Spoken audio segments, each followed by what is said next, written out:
Hello అండి, నేను doctor Snehal Reddy, ARC fertility centre Hyderabad Gachibowli branch నుండి మాట్లాడుతున్నాను. సో ఇవాళ అన్ఎక్స్ప్లెయిన్ ఇన్ఫర్టిలిటీ అంటే ఏంటో చెప్తాను.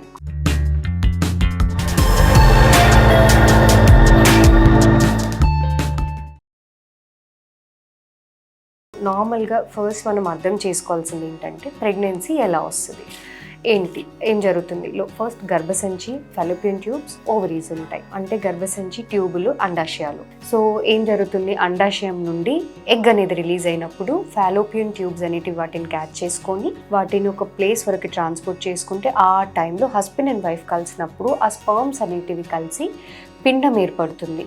ఆ పిండం అనేది ఆ ట్యూబ్ మాత్రమే తీసుకొచ్చి మనకి గర్భసంచిలో వేస్తుంది. సో ఇది నార్మల్గా జరిగే ప్రాసెస్.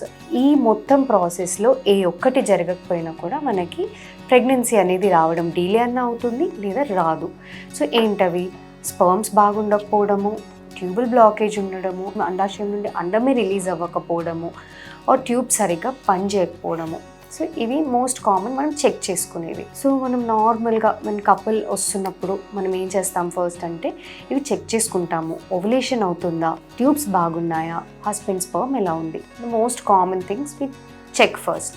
సో ఇవన్నీ జరుగుతున్నాయి, మనకి బ్లడ్ టెస్ట్లు బాగా ఉన్నాయి, ట్యూబ్స్ ఓపెన్ ఉన్నాయి, ఎగ్ రిలీజ్ అవుతుంది, హస్బెండ్ స్పర్మ్ బాగా ఉంది, అన్నీ బాగున్నా కూడా మనకి ప్రెగ్నెన్సీ రావట్లేదు, చాలా టైం అవుతుంది ట్రై చేసి, న్యాచురల్స్ ట్రై చేశారు, ఐయుఐస్ ట్రై చేశారు, అయినా రావట్లేదు అంటున్నప్పుడు మనకి కంటికి కనిపించని ప్రాబ్లం ఏదైతే ఉందో దాన్ని అన్ఎక్స్ప్లెయిన్డ్ ఇన్ఫర్టిలిటీ అంటామన్నమాట. సో అన్ఎక్స్ప్లెయిన్డ్ ఇన్ఫర్టిలిటీలో మోస్ట్ గుడ్ థింగ్ ఏంటి అంటే అన్ఎక్స్ప్లెయిన్ ఇన్ఫర్టిలిటీలో ఐవీఎఫ్ చేసినప్పుడు అది మనకి డయాగ్నోస్టిక్ గాను థెరప్యూటిక్ గాను పనిచేస్తుంది ఐవీఎఫ్. ఎందుకంటే ఫస్ట్ ఎగ్స్ అనేటివి బయటికి తీస్తాం స్టిమ్యులేట్ చేసి, ఎగ్ క్వాలిటీ ఎలా ఉందో కనిపిస్తుంది.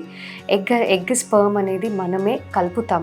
అసలు ఎగ్ స్పర్మ్ కలిసినప్పుడు ఎంబ్రియో ఎలా వస్తుంది, ఎంబ్రియో క్వాలిటీ ఎలా ఉందనేది కూడా తెలుసుకుంటాము.